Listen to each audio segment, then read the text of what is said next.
Sri Sai Satcharitra, The Wonderful Life and Teachings of Sri Sai Baba, adapted from the original Marathi book by Hemant Pant. Sri Sachidananda Sadguru Sainath Maharaj Ki Jai. Om Ganeshaya Namaha. Chapter 1. According to the ancient and revered custom, Hemant Pant begins the work, Sri Sai Satcharitra, with various salutations.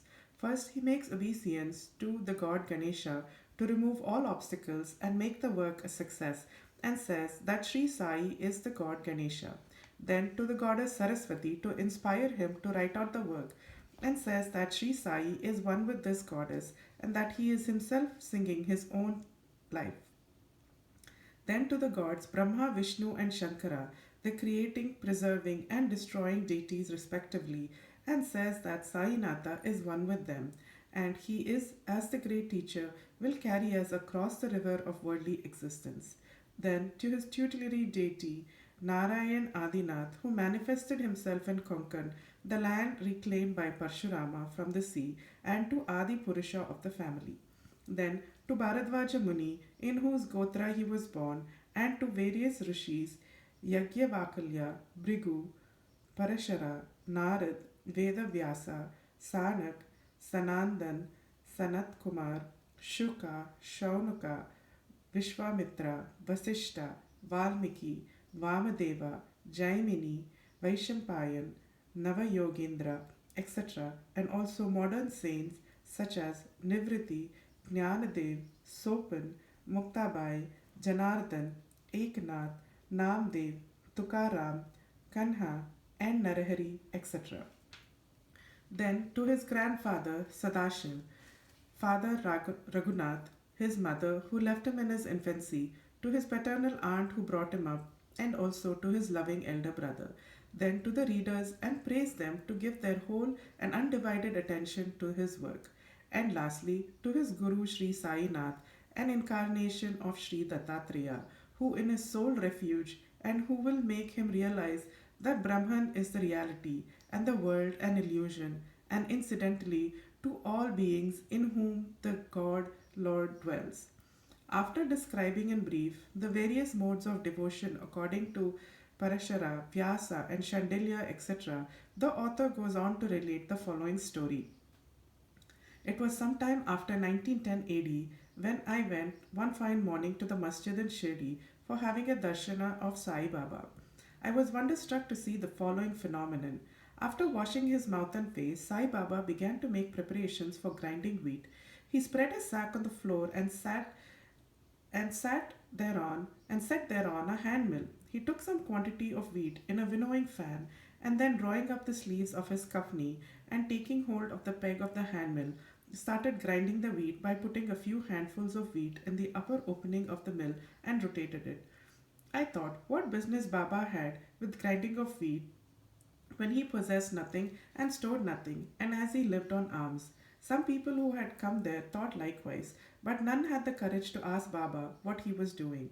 Immediately, this news of Baba's grinding wheat spread into the village, and at once men and women ran to the masjid and flocked there to see Baba's act.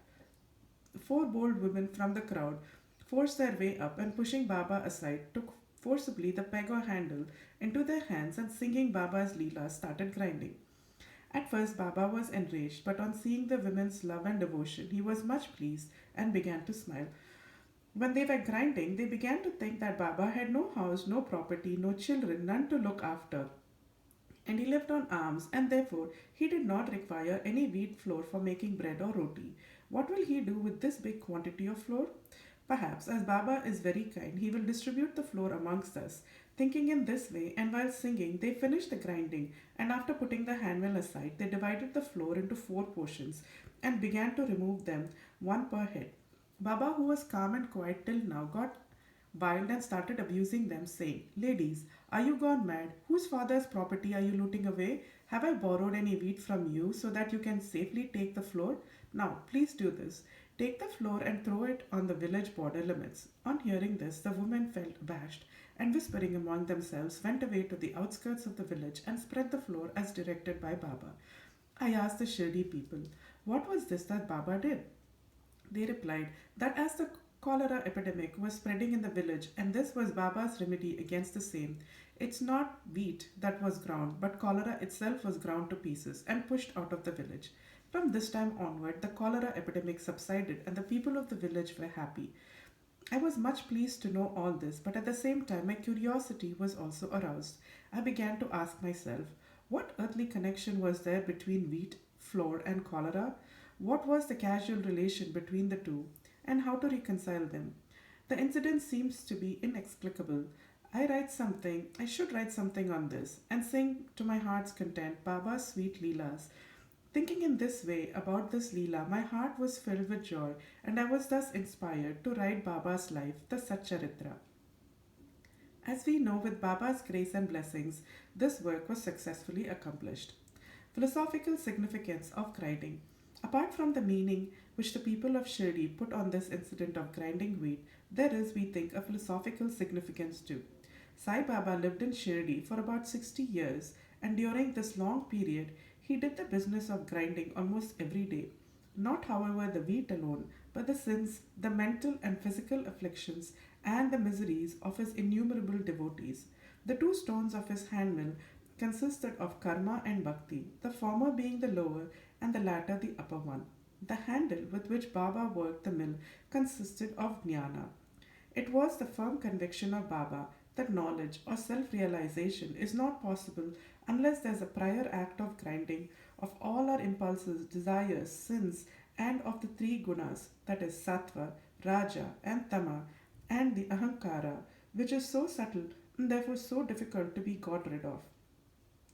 This reminds us of a similar story of Kabir, who, seeing a woman grinding corn, said to his guru, Nitya Niranjana, I am weeping because I feel the agony of being crushed in this wheel of worldly existence like the corn in the handmill.